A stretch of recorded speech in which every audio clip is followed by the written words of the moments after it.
Welcome to Creating Culture, a series about artists, world builders, and visionaries, and the practices that create culture. We hope you'll dream along with us. Distracted. Start like We can ask them. yeah. Once it's all set up. Either, like if I'm on a Zoom, It's I like hide just- myself. yeah. What am I doing? Yeah. Why am I making So- that face? Oh no. That was all of online learning. Was that your sophomore year? Because that was freshman, yeah. right? Well, I mean, my whole sophomore year was. Online. Yeah, so it was like half sophomore and then all of junior. Yeah. Which is like, I think that now looking back on it, I kind of am happy that I didn't have to do junior and sophomore year in person because, yeah, I don't know if I would have, not to say I don't know if I would have passed because I would have passed, but like, yeah, like taking physics.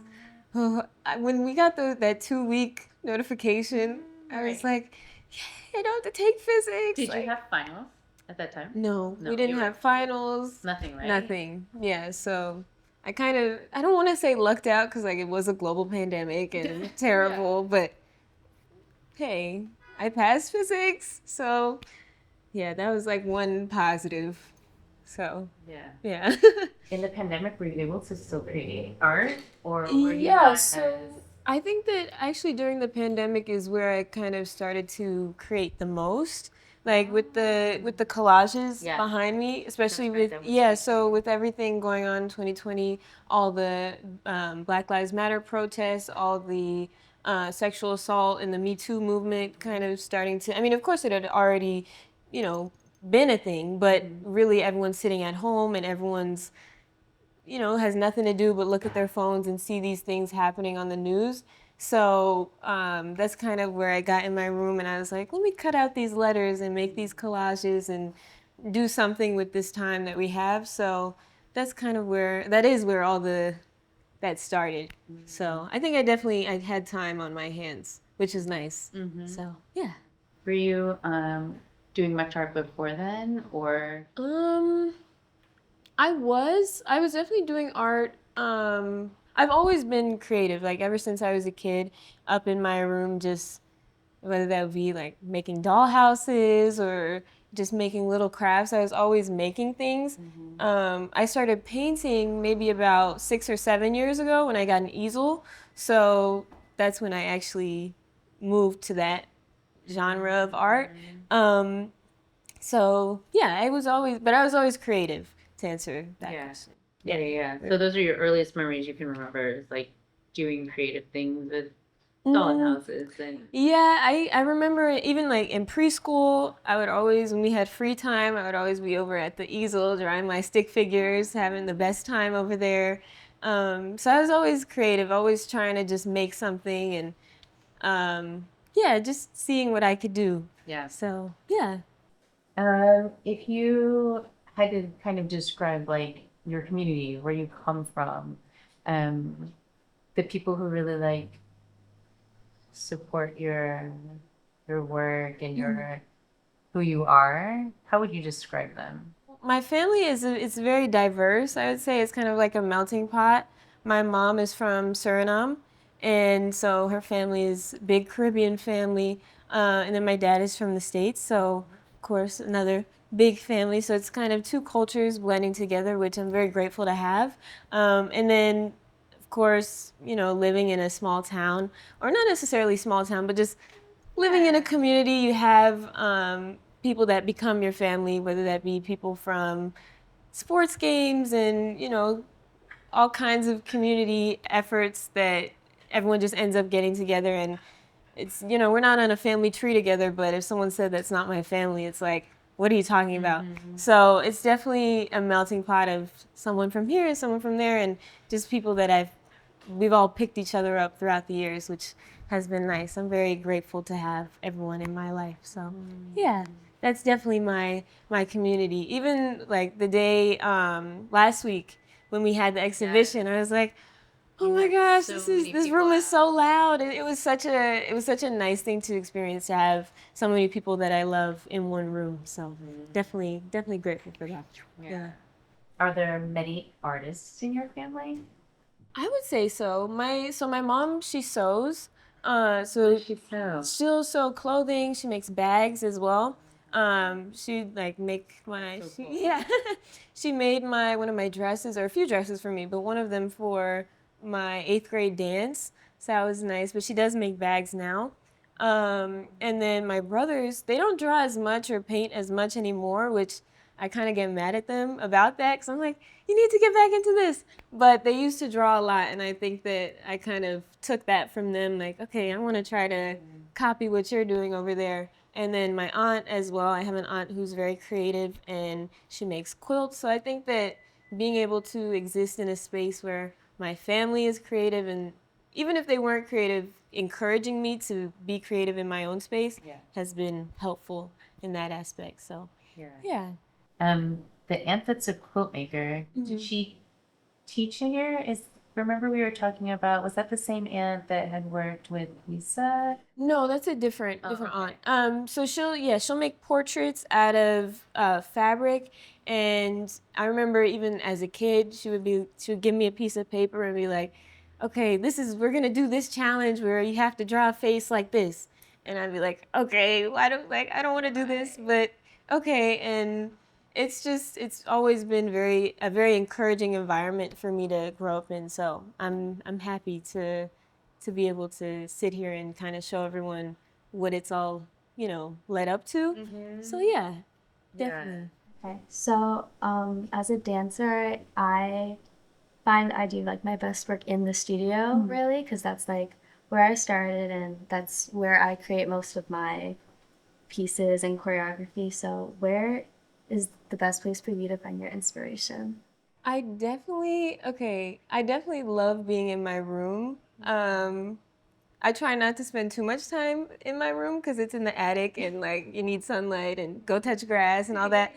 But that's definitely where I feel the most inspired, I think. And when I can just kind of be in my own space, all my stuff is on the wall, and I can just put the TV on and be in my own little box, so to speak. But I definitely also think it's important to get outside and talk to people and get new ideas in that sense and find inspiration that way.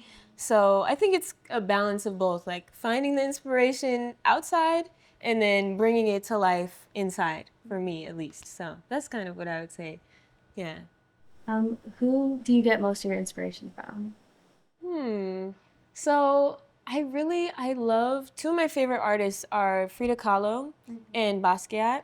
And I love their artworks and, the way that they look, of course, but just them as people, I love hearing more about their stories and the lives that they lived. So I think that I try to not necessarily emulate that, but I guess so, yeah, emulate just being someone who has a story to tell and being someone who has, artworks that are nice to look at, but it's also, if you're not making something with some sort of message or some sort of something behind it, then at least for me, it's not as powerful or it's not as purposeful to me. So using them as inspiration in that sense of I want to have something with meaning for me, at least. So yeah, that's what I would say. I also like Frida Kahlo. Yeah, I think she's a controversial figure, as like a lot of Definitely. creative and artistic people are. But there's something very like liberating about her, right? She lived at a time when when is there not a time? But there was a lot of expectations about what it meant to be a woman and what it meant to be feminine and what was sacred and sexual. And she really just stayed true to herself, right? And I think that's really hard for every generation. There's a lot of grappling that you have to deal with about who am I outside of whatever all the systems want me to be or the pressure they put. Who am I? Um, how do you two feel about being creative in this generation? Like, particularly you're both students, and like, how do you find the time and kind of what like maybe what is like your collective now look like? Do you have a lot of other artists, a lot of dancers? Do you have people who are creative in different realms, and what's it like also trying to juggle it with school and Yeah, so oh, I don't mean to. yeah. So yeah, I'm an art major and a psychology minor, so I think that with that it's definitely a lot easier to find the time to be creative because I have to be creative. Yeah, so that kind of eases that burden or whatever the word is.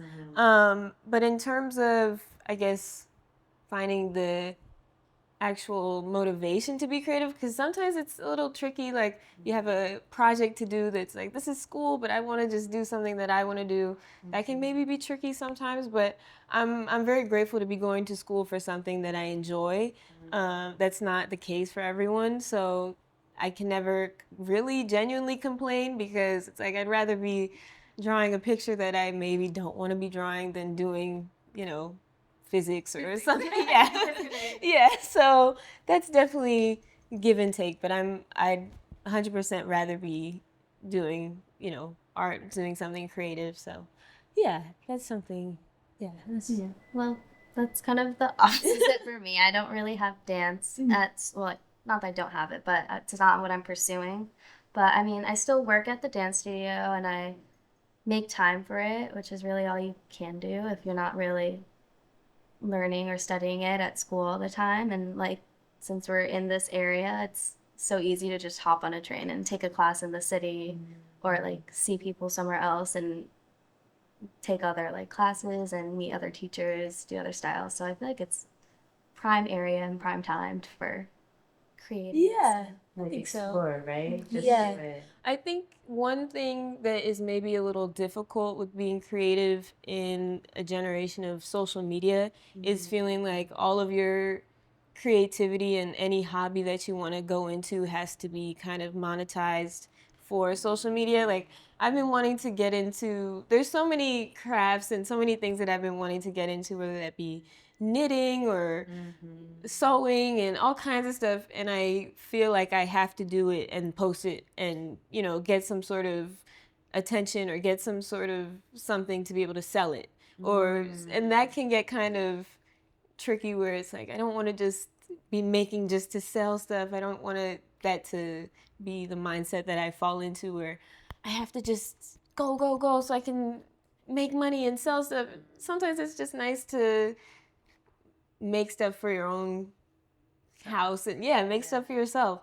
So, or have hobbies for yourself, not just for the sake of other people, for the sake of building a brand and a business, which is great. We all need that, but it's just a balancing act. So, yeah. Yeah. How do you feel? Is it similar in dance? You feel like I feel have like to do a thing and then take a TikTok and then post it real quick. not really. I mean, if like I was making a performance or like choreographing for a show, then I would probably be more inclined to like record it and post it on social media and all of that. But like if I'm just dancing myself or like dancing to choreograph something for a class or for somebody, I'm not very inclined to do it because like it's not something that I have to sell. Like it's not like an item or a like fabricated thing that I need to make to sell to make money. Yeah. It's like something I just do. Yeah. Yeah, that kind of commodification of self, right? Like, and in capitalism, our self has to be commodified because that's like either you offer a service or like your art could be commissioned, right? You could get a commission piece. How do you see kind of like navigating that world and going maybe into the future with dance or with painting as you're kind of like seeing your art journey? How could you see like navigating the ins and outs of that, and where would you maybe hope you could take your art? I would love to be, I think, I think I would love to be in a position where my creativity can sustain my lifestyle. So that's one thing. But then also being able to maybe bargain, like, okay, I painted you this picture, you can cook me dinner for the week. You know what I mean? Like, I love bring back like a community system and That would be nice. Just not always so focused on the, I have to make, this has to sell, this has to sell. Sometimes it's just the idea of bringing people together and being able to be in the same space. So that would be nice. I'm not saying, I still need to pay rent and like make whatever happen, but it would be nice if both things could be, could exist in the same time period. So, yeah. For me, it's like separation of like church and state. Like I'll have work and it'll be something like I like to do and something I'm passionate about, but then I'll have time for like myself, for my own art and creativity side. So you like So, to like, keep it yeah. compartmentalized. Yeah. Okay. Sometimes that helps. Yeah. There's different ways to like keep art alive in our lives, and like you said, what works for you. I think on our journeys as creatives, sometimes there's also like other areas we'd like to explore, or skills we'd like to learn. Do you see yourselves taking your art, like what might be like your next level, your level up, or something you'd want to like maybe experiment with that you haven't had a chance to be like, oh, I'd really love to learn that? I would love to get more into sewing. My mom sews, and she's tried to teach me, and I'm not the best student, I'll be honest. So sewing club is what I hear. Yeah. We need a sewing club. So, but I would love to be able to just be able to wear my art, like being able to, it's one thing to have it on the walls, that's great, but being able to actually express myself in that way would be really cool. So that would be that's the next thing on the list.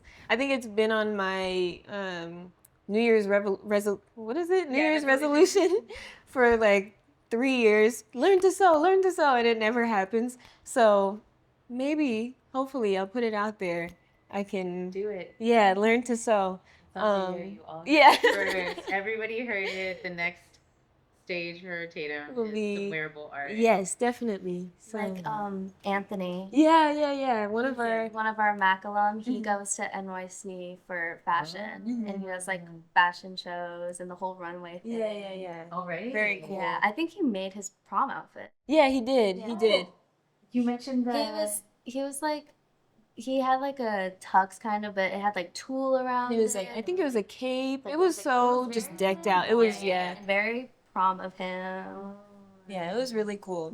So every time I go on Instagram and I see you, like, I'm like, okay, Get it? I see what you're doing. Like, it's really, You're all of us. yeah. It's nice to grow up in a town where everyone is doing their own thing and everyone can go off and everyone comes back and it's like, hey, you're on Broadway? What do you, like, like you had your own show. You had your own show? Voiceover. Yeah, so that's exciting to see everyone do their own thing and blossom in that sense. So very, very proud. Thank you. A little bit about this town. As you kind of like are thinking of how you're blossoming and what your evolution is as artists, what do you envision your journey kind of doing and going into the future? Where do you see yourself taking your art? What's that art journey look like? So I definitely want to work more with children. Like I said, I'm a psychology minor, so I want to go into art therapy as well as art teacher and just working with kids in some aspects. I have worked with kids in the past, as whether that be like teaching art classes or at a daycare. So it's something that I'm relatively familiar with. But being in those spaces is very refreshing. I think it's funny when people will say, oh, my kid could do this. And it's like, yeah, your kid could do this. Like people will look at art and say that as an insult, but I feel like it's kind of a compliment. Like kids are always the best artists. They don't know the rules. So it's like they don't care to know about depth and perception and all kinds of stuff that if you overtrain someone can kind of make their work boring, at least to me. So I really love, you're overthinking it. It's like, just do whatever you want. So that's always fun for me to be in those spaces. And it's like, hey, not that I'll steal it, but it's like, hey, thanks. I like that idea. So yeah, that's something that I definitely want to go more into, is working with kids being in that space creatively. So Yeah. yeah.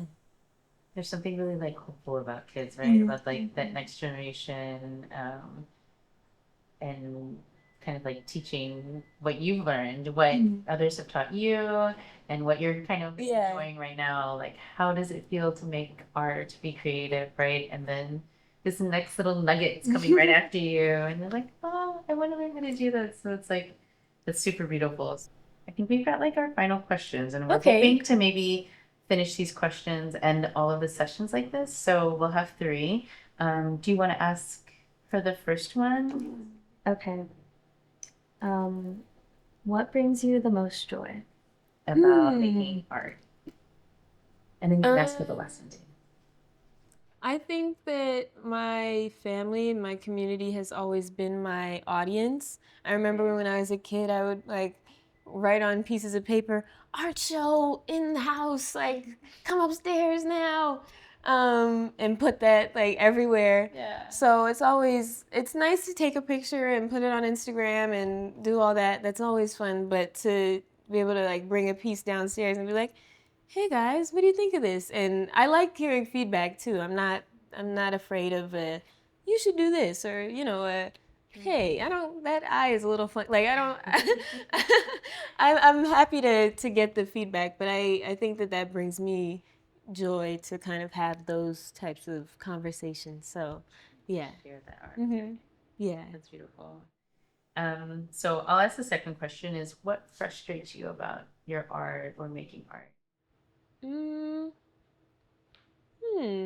What frustrates me about What do you find most challenging, maybe? most challenging? I don't know. I think that I've gotten to a point, or at least I'm getting to a point where I'm not super attached to anything.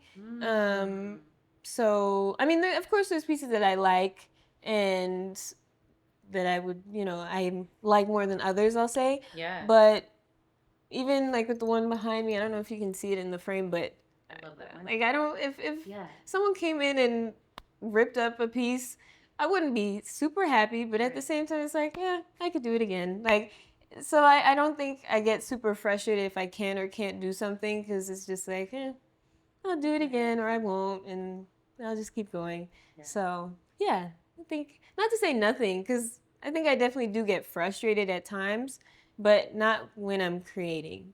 I think maybe, not really when I'm creating. So Yeah. Why don't you ask for the lesson? Okay. Our final question is, what advice would you give your 10-year-old self? Because by then you would have already been creating, right? I'm kind of trying to think of an age that's like younger than what maybe emerging artists are now, but not quite, like you're probably not in a ton of art classes and somebody's molded you yet. yeah. It's before you've launched into like when you would have considered yourself an artist. What would you tell that self? This is such an interesting question, because when I was in St. Martin in June, I was spending a lot of time with my cousin who's 10, and she reminds me so much of myself when I was that age. She's very creative and very out the box, I'd say. So I would say, just to kind of, I think it's generic to say be yourself, which like generic answers are good for a reason, to be yourself, but to stay, to not lose like a childlike wonder about yourself. She had me looking for ants and like putting them in jars, and I was like, hey, this is actually fun. Like I should, we should be doing stuff like this more often. Just like, it's okay. We can just pick up ants and that's our day. But I think that stuff like that is important to just remember this time in your life, and not necessarily hold on to it, because we all need to let go, but to cherish it and to not feel like you have to rush past it. Maybe there's probably a bunch of other things I'd say, like give predictions for the future, like I could become famous and all kinds of stuff. But in terms of advice, just stay true to yourself. Keep your own, childlike wonder, all that good stuff. So yeah, that's what I would say. Beautiful. Thank you. Thanks so much, Tatum. Thank you guys. This was great. I had a fun time. So, yeah.